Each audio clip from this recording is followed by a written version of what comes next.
Welcome to Learning English, a daily 30-minute program from the Voice of America. I'm Dan Friedel. And I'm Katie Weaver. This program is aimed at English learners. So we speak slowly, and we use words and phrases especially written for people learning English.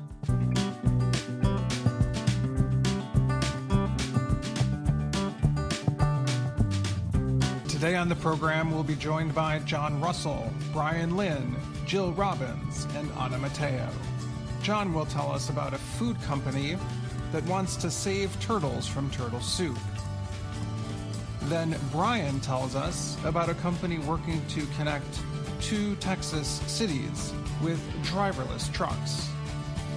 Afterward, Jill joins me for a story about the results of college students calling for their universities to divest from Israel and what divestment means. Then, Anna Matteo brings a fishing net to this week's Words and Their Stories. Now, here's John.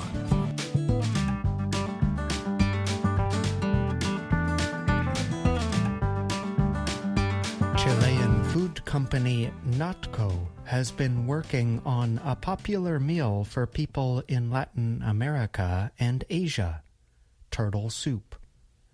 The meal tastes like turtle soup, but has no parts of the creature in it. The company says it uses artificial intelligence, or AI, to create the food. It hopes to raise awareness about the endangered reptile.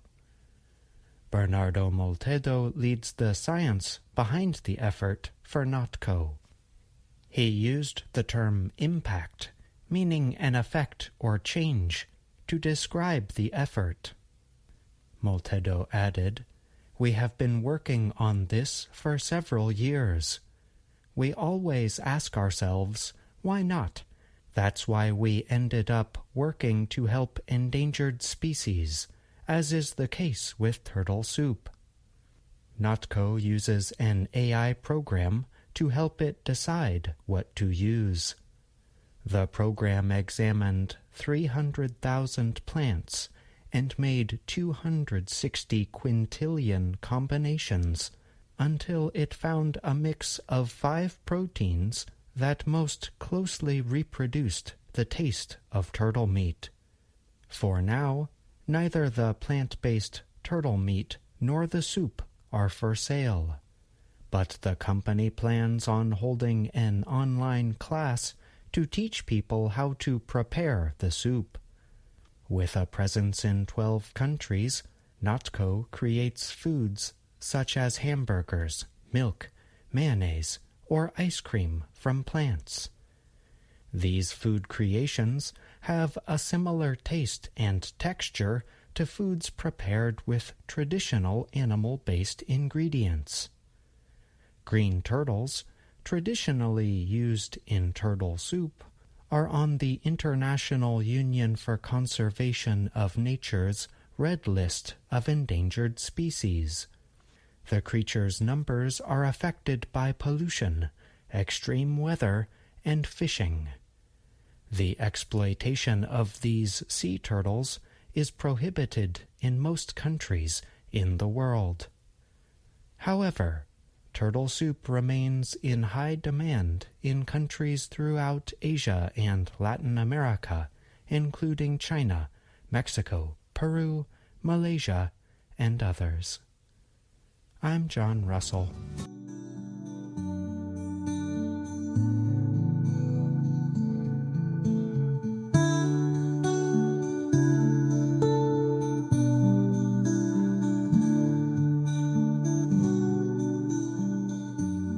An American company is preparing to launch a series of driverless trucks to transport goods on a major public highway.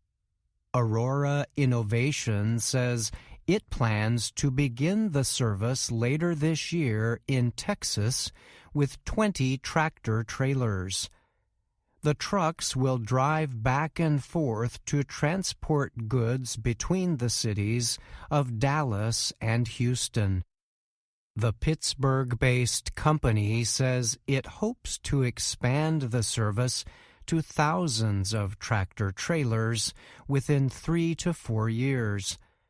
Aurora says the transportation method could operate 24 hours a day. It aims to speed up the process and possibly save on transportation costs. Aurora will continue testing for the next 9 months. If all goes well, the driverless program will begin after that. At first, the trucks will be carrying loads for FedEx and other transportation partners between the company's processing centers. Since 2021, Aurora trucks have autonomously carried goods over 1 million kilometers on public roads. But those vehicles all had human safety drivers sitting inside. The company said there have been 3 crashes involving those trucks. And it said all of the crashes were the result of mistakes by human drivers of other vehicles. The crashes were minor and no one was hurt in them. And in each case, the company said, the Aurora truck was able to safely pull off to the side of the road. Federal records that began in June 2021 show at least 13 crashes with other vehicles involving autonomous tractor-trailers. In all of those cases, the crashes were caused by other vehicles changing lanes or hitting trucks from behind. Sometimes human safety drivers took over just before the crash. Progress in the U.S. on driverless or autonomous technology has slowed in recent years. Several companies had already made plans to launch self-driving taxi services in major cities, but those efforts have repeatedly faced delays. A robo-taxi service developed by General Motors called Cruise has struggled after one of its vehicles suffered a serious crash, and Alphabet's Waymo is facing opposition to expanding its autonomous rider service in California. Safety groups have warned that with almost no federal rules covering autonomous vehicles, it will largely be up to companies themselves to decide when their vehicles are safe enough to operate without humans. Critics say government agencies, including the National Highway Traffic Safety Administration, could be doing more to ensure the safety of such programs. They point out that often safety is only examined and new rules enacted after crashes happen. But Aurora and other companies argue that years of testing demonstrate that their trucks will actually be safer than human-driven ones. They note that the vehicle's laser and radar sensors can see farther than any human eyes can, and the trucks never get tired like humans do. They also are not affected by alcohol or drugs. We want to be out there with thousands or tens of thousands of trucks on the road, said Aurora Chief Chris Urmson. And to do that, we have to be safe, he said. It's the only way that the public will accept it. Urmson, who spoke to the Associated Press, is the former head of Google's autonomous vehicle operations. Phil Koopman is a professor at Carnegie Mellon University who studies driverless vehicle safety. He told the AP he agrees that self-driving trucks can theoretically be safer than human-driven ones. but he warned that the vehicle's computers will at times make errors. Koopman said the truck's actual performance will depend on the quality of their safety engineering. With billions of dollars in investments, Koopman said he wonders how autonomous transportation companies will balance safety decisions against cost concerns. Everything I see indicates they're trying to do the right thing, but the devil is in the details, he said. I'm Brian Lynn.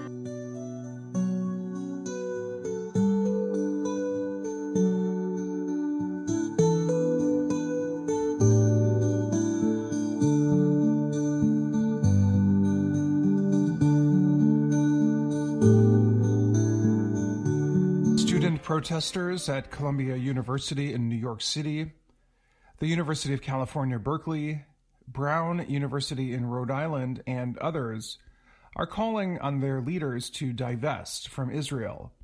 That means the students want their universities to sell any investments in Israeli businesses. Students have also started to ask their universities to divest from any U.S. company that does business in Israel. That includes companies that produce weapons and aircraft that can be used in war, such as Boeing and Lockheed Martin.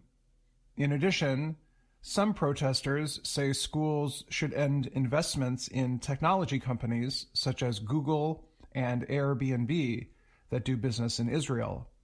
For weeks, protesters have been calling for the war between Hamas and Israel to end. The war started in 2023 after Hamas fighters invaded Israel and killed about 1,200 people and took hostages.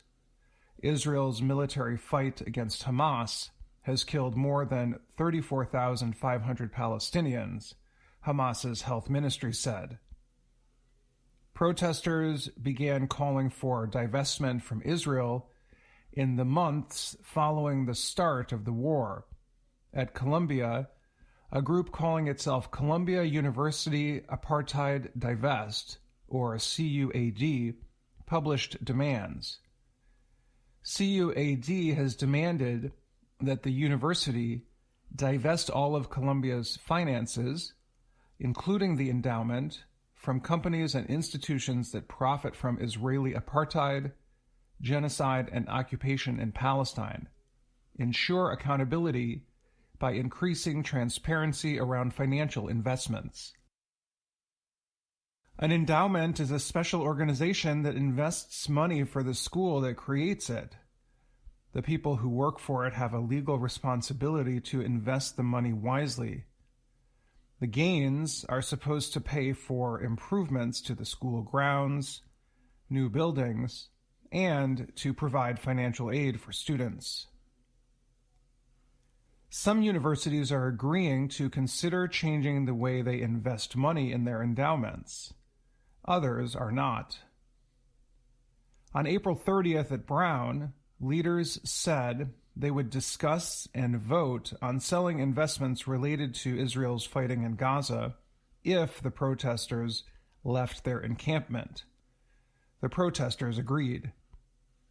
One student group at Brown, the Brown Divest Coalition, posted a message on Instagram celebrating the deal. This would not have been possible without the hard work of university encampments across the country whose collective power has forced university administrators to acknowledge the overwhelming support for Palestine. At the University of California, Berkeley, the BDS Coalition demanded the total divestment of the UC Berkeley Foundation and the UC General Endowment Pool from the Israeli state and from all companies profiting from the colonization of Palestine. But on April 26th, the University of California said it would not change its investments. A statement said, "The University of California has consistently opposed calls for boycott against and divestment from Israel." At Columbia, the place that many see as the starting point of the protests that spread across the U.S., the university offered to talk with protesters. Columbia said it would publish a list of the school's direct investments and increase how often the list is updated. The school's investing committee said it would consider proposals from students. Students involved in recent protests point to similar calls for divestment from South Africa that started in the 1980s. At the time, South Africa was a segregated country living under what was known as apartheid. Civil rights activists point to economic pressure around the world, some of which came from universities, as a main reason for the end of the policy in the 1990s. But some business and education experts note that university endowments are more sophisticated than they were back then. The Department of Education's National Center for Education Statistics reported that the combined market value of the 20 largest U.S. university endowments totaled more than $927 billion at the end of 2021. Much of the money in endowments is overseen by financial professionals who have permission to buy and sell stocks or groups of stocks. Because of this, it can be difficult to identify a school's involvement with a company. George Dyer is executive director and co-founder of the Intentional Endowments Network. It's not as simple as some people think. Maybe it's just selling some stocks at a certain company, Dyer said. Financial experts also note that a small number of universities removing their investments in a few large companies such as Boeing or Microsoft will not make much difference. Todd Ely is an associate professor in the School of Public Affairs at the University of Colorado, Denver. He said, some schools likely have employed financial companies to supervise their investments, and colleges and universities have fairly limited discretion in the actual investments. Donnie Bahar and Natan Sachs of the Brookings Institution in Washington, D.C., have done research on divestment. They noted that divestment movements have had little effect on the Israeli economy. In their writing, they note that only official restrictions or sanctions by the United States would produce economic pressure to change Israeli policy, but that is not likely to happen because of U.S. support for Israel. Just on Thursday, President Joe Biden talked about his support for the protesters' right to express themselves, but said the U.S. does not plan to end its support for Israel's fight against Hamas. I'm Jill Robbins. And I'm Dan Friedel. Thanks for that report, Dan and Jill. Dan joins me now to talk a little bit more about the financial side of the protests that have been going on at universities around the U.S. Welcome, Dan. Thanks, Katie. Happy to be here. Dan, our listeners know we have covered this story about the campus protests over the last 2 weeks. First, we told them about the universities and their concerns that upcoming end-of-the-year events would be disrupted. Then we heard about police arresting students for violating city and school rules. Now we have heard about students demanding that their universities change the way they invest their money. That's right, Katie. On the last part, do you think the students' demand of divestment will affect what is going on in the war between Israel and Hamas? The article says legislation and political pressure is really the best way to effect change. So, if the students want change, they should probably talk to corporate leaders and lawmakers if they can. Thanks, Dan. You're welcome, Katie. Happy to help.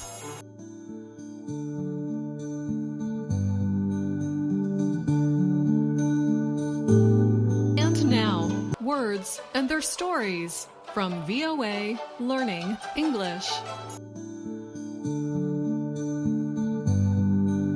Sometimes in life, you may want to have as many choices as possible. For example, let's say you need a new job. You want to look far and wide. You do not want to limit your options. In this situation, you may want to cast a wide net. Casting a wide net means to search a very wide area. To cast a wide net is an expression that probably comes from fishing. For some types of fishing, you attach a hook to a line on a fishing pole. Then you cast the hook into the water. This will only catch one fish. However, casting a net into the water can catch many fish. When you cast a wide net, you might search a wider area, or you might aim to catch something bigger.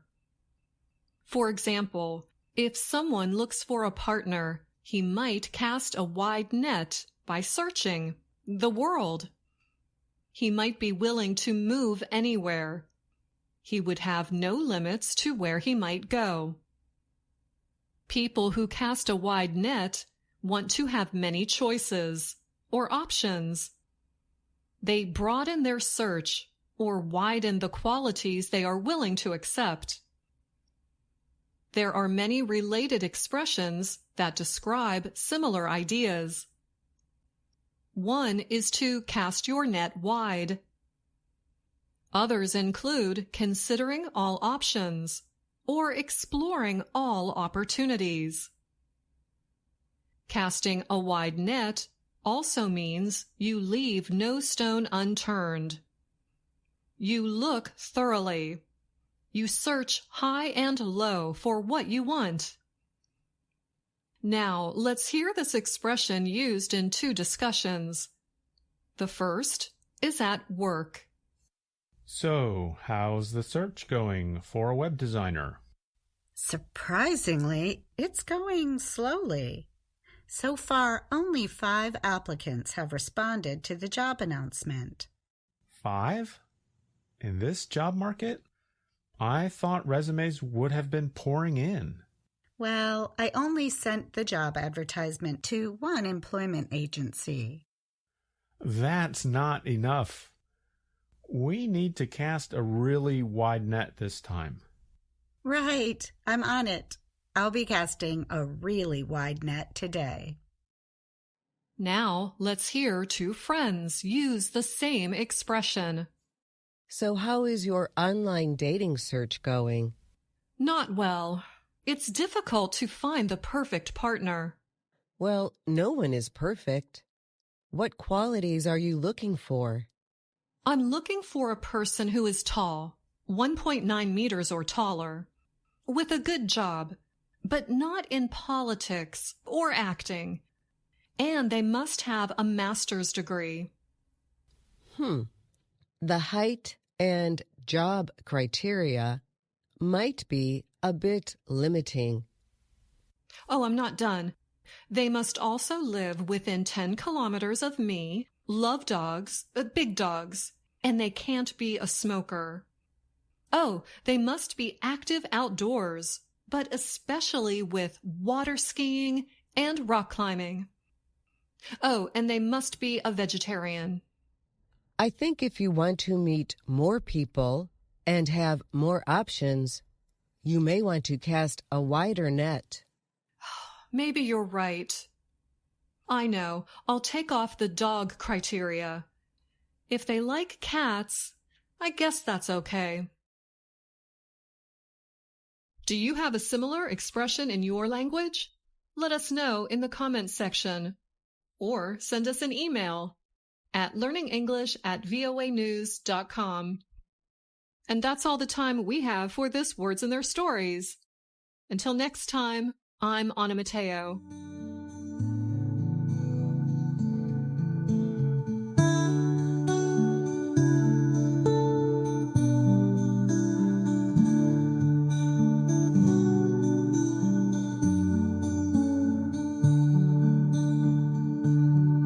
Thanks, Anna. We'll be back in just a moment to hear a little bit more about this interesting English phrase. VOA Learning English has launched a new program for children. It is called Let's Learn English with Anna. The new course aims to teach children American English through asking and answering questions and experiencing fun situations. For more information, visit our website, learningenglish.voanews.com. I'm Dan Friedel, and you're listening to the Learning English podcast. You know, I have not gone fishing in a long time, so it's a good thing Anna Mateo is here now to talk with us about fishing. Hi, Anna. Hello, Dan. But you know, we are really not talking about fishing. We are talking today about the saying to cast a wide net, although its origin does come from fishing. See? So we are talking about fishing. Well, sure, if that makes you happy, Dan. We can say we're talking about fishing. Thanks. I'm happy now. But I really have a smile because of this saying. I enjoyed this week's Words and Their Stories. It makes me think of a friend I have back in Cleveland. Oh, yeah? Why is that? Well, you gave us the scenario of two friends talking about online dating. Ah, yes. Let me guess. Your friend is being, perhaps, a little picky? That's right. She is very tall for a woman, about 1.8 meters. So she's looking for a man who is taller. And a number of other things, too. She's a really nice person, so I hope she finds someone. Well, we do have another fish expression that deals with relationships. Let's say she meets someone, but it doesn't work out. You can say to her, "Don't worry, there are other fish in the sea." This means she has many choices. But for now, to help her meet more people and have more relationship options, you should tell her about this episode of Words and Their Stories.